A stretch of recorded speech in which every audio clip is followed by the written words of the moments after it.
Salutations, my friends. Today we are going to be doing something a little bit different. We are starting a new series called Art is Therapy, where I will be discussing different topics that will hopefully help motivate and help some people out there in the world. Today's painting is a speed painting. It's a painting that I thought would really fit this subject because it is somebody from my past, my muse, I guess you could say, and I call the painting Sweet Caroline. And so today's subject is letting go of our past. Now, this is a really hard thing to do, and it's very hard to move forward. I constantly used to get stuck in this sort of hamster wheel of always reliving my childhood or living in my past traumas. And I was hoping that today I could help some people kind of move out of that, move out of living in your past, because your past is not what defines you now. So I'm just going to go over a few things that I have done to help myself stop living in the past and start living in the present. So the first thing I wanted to talk about was that you can't move forward if you are living in the past.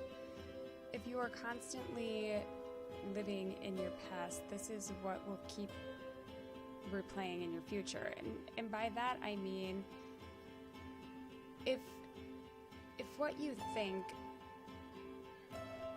I guess in a way it's sort of like the law of attraction. If what you set your intentions on, that's what the universe will keep giving you.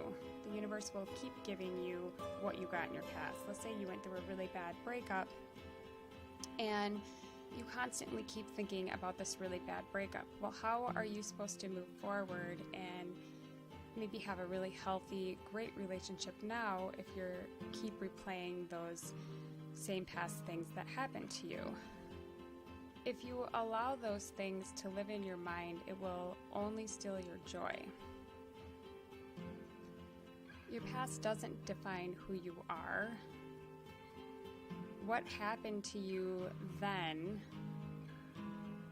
doesn't make who you are now. Do you get what I'm saying by that? So, what defined you back then doesn't define you now. Those are your past memories. So you really got to work on trying to, you don't have to forget them, but constantly pondering and thinking about that, to me, will only perpetuate the same outcome. It really takes a lot of courage to let go of the past. It takes faith to know what is in front of you is greater than what was behind you. I feel like a huge component of letting go is, letting go of your past traumas is forgiveness. Not necessarily forgiving the other person, which that is a big part of it, but forgiving yourself. So to me, the biggest part of letting go of your past traumas and things that happened to you as a child, as a teen, as a young adult, whatever time period it was, is forgiving yourself. Forgiving yourself for your failures, your setbacks. I don't mean to use the word failures, but things that haven't necessarily gone your way. And the other side of that is forgiving the other person involved in that, whether that be your parents, your partner, your friends, anybody who has wronged you in the past. To me, forgiveness doesn't necessarily mean that you are expecting the other person will, forgive you back or say I'm sorry. to me, forgiveness is accepting that it has happened to you, accepting whatever situation has happened to you. Acceptance will help you put it in the past where it belongs. I think that a lot of people are afraid to let things go. Nostalgic situations. They're afraid that if you put your guard down, that it will only happen again. And what I mean by this is, if you don't hold on to that, if you don't hold on to your past and hold on to those things that happened to you when you were young, or maybe not even when you were young, if you don't carry those around with you and keep your guard up, you'll be afraid that the cycle will keep repeating. But actually, to me, it's the complete opposite. If you let all of those things go, you have a greater chance of overcoming, what had happened. And I mean, if you think about it, the past is really just a concept. It only happened how you remember it happening. The past isn't necessarily your reality. So the way we remember things can be skewed greatly by time. It's not necessarily 100% accurate because it isn't in the now, if you understand where I'm going with that. And I mean, really, you can only reach what is in front of you until you let go of what is behind you. Now, what does that mean? You can only reach what is in front of you until you let go of what is behind you. If you keep reaching for the past, what's going to happen? Like I said, it's going to keep replaying itself. You're not going to be able to be open to new experiences and achieving new goals and having happiness in your life if you're constantly replaying those things. So we can talk about forgiveness a little bit more. And part of that forgiveness is understanding the why. This is how you can help yourself forgive the other person in the situation. So understanding why the person did what they did in the first place. Okay, so understanding the why. What does that mean?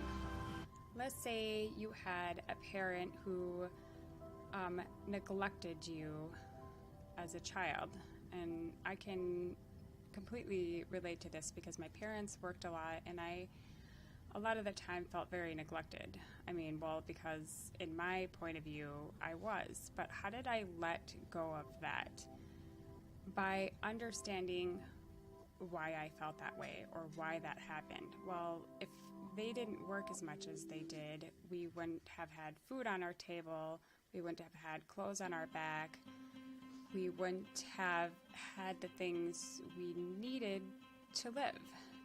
So let's say you were abused as a child. Well, understanding why that, happened, or why the situation kept perpetuating itself, is maybe that same thing happened to that person. It doesn't make it okay, but understanding the why and accepting the situation will make it easier for you to forgive that person. And another thing is putting yourself in their shoes. Let's just take my own example of if, let's say I was a single parent and, I had to provide for my kids. Well, part of that would be working a lot because I would have been a one-income, household. I would have to work a lot, and that would mean sacrificing a lot of the time I spend with my children.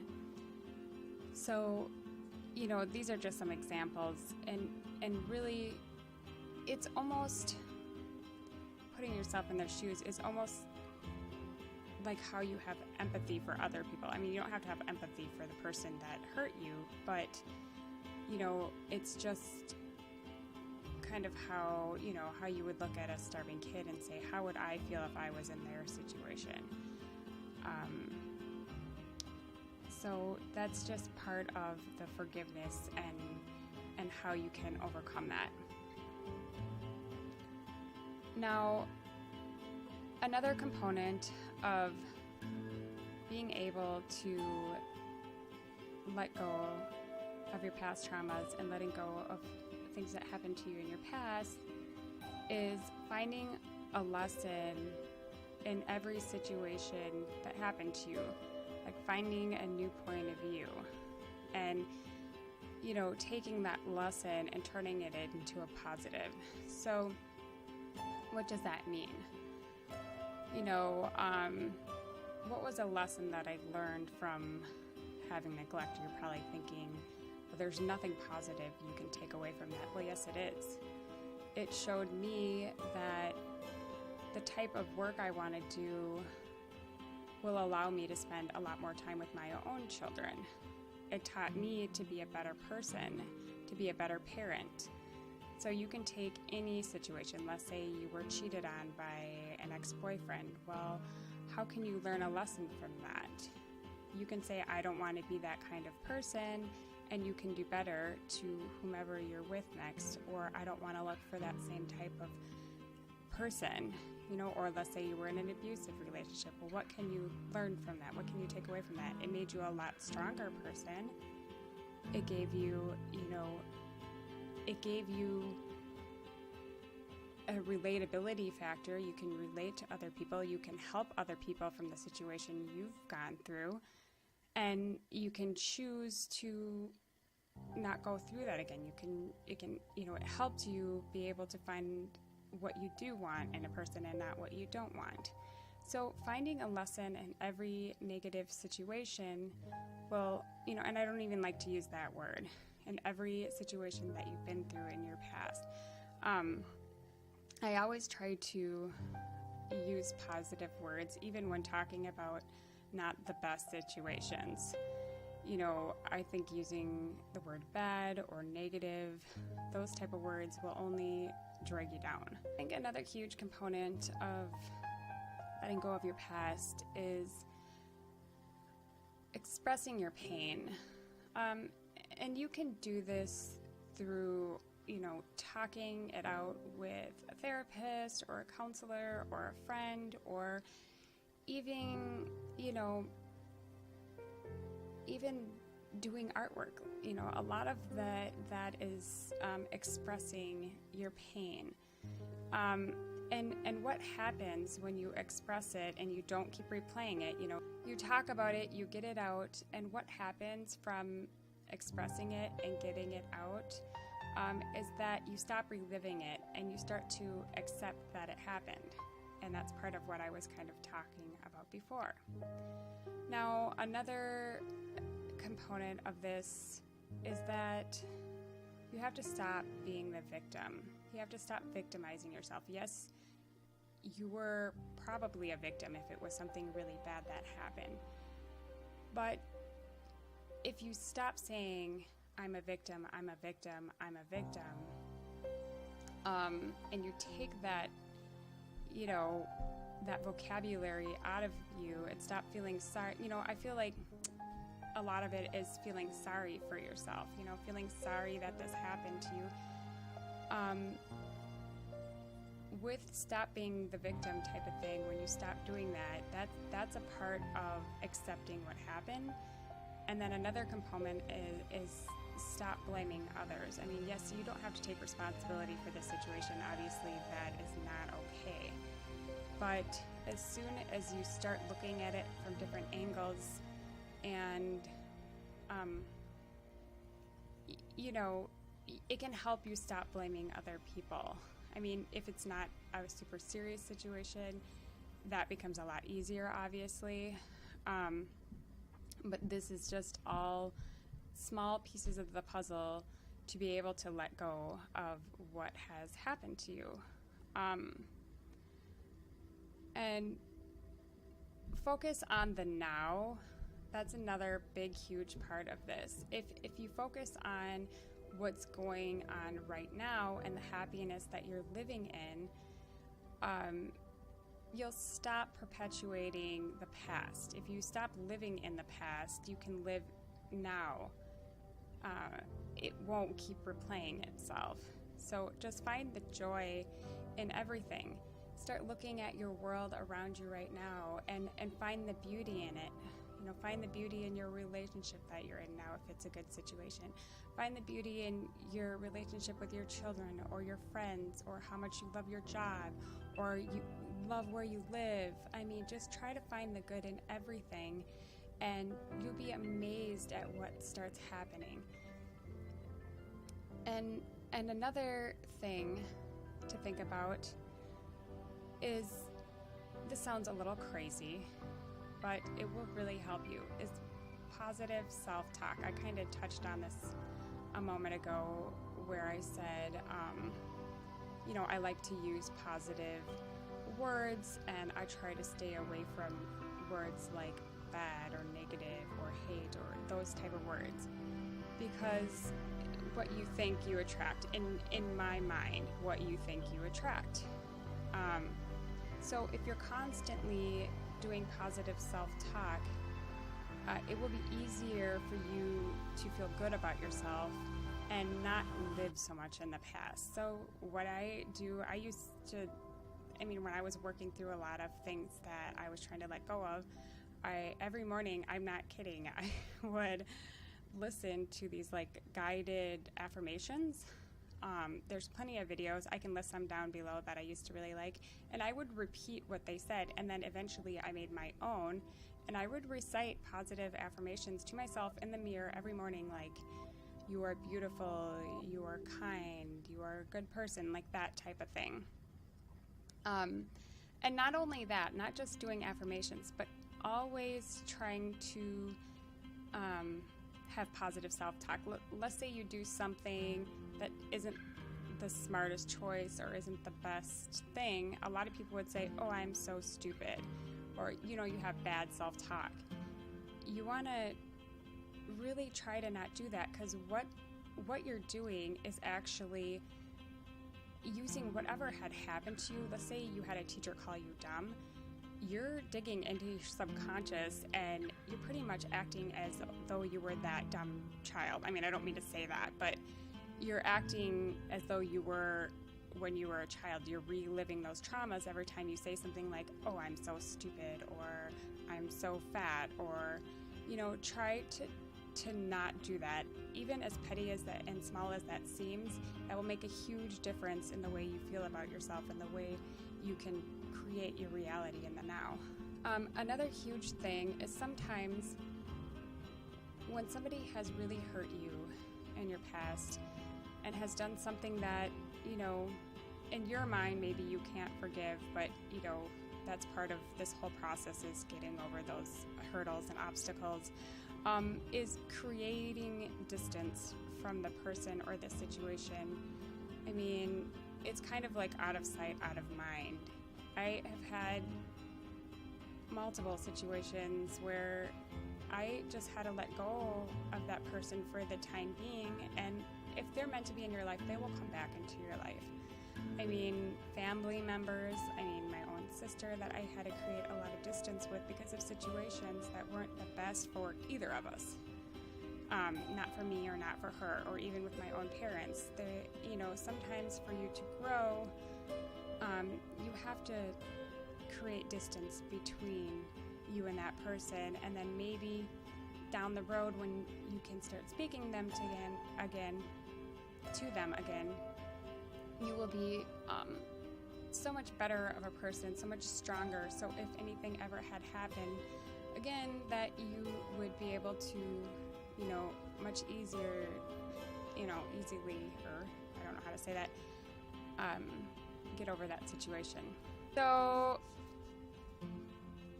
the last thing I want to say is that you want to surround yourself with good people and good situations.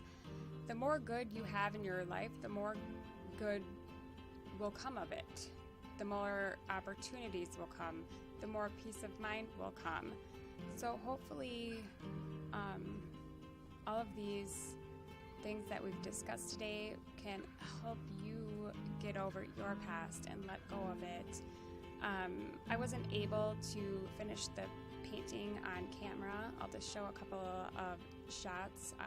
It's just that when I was doing it, it was really late, and my kids were home, so I couldn't really film. So I hope you enjoyed this kind of spiritual sort of healing therapy that we've done. Just if you like this type of video, please give me a thumbs up and subscribe. I'd really appreciate it.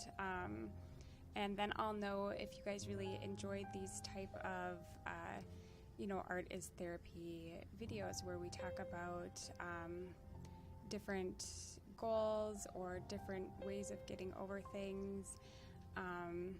So just thanks for joining with me, and have a great day.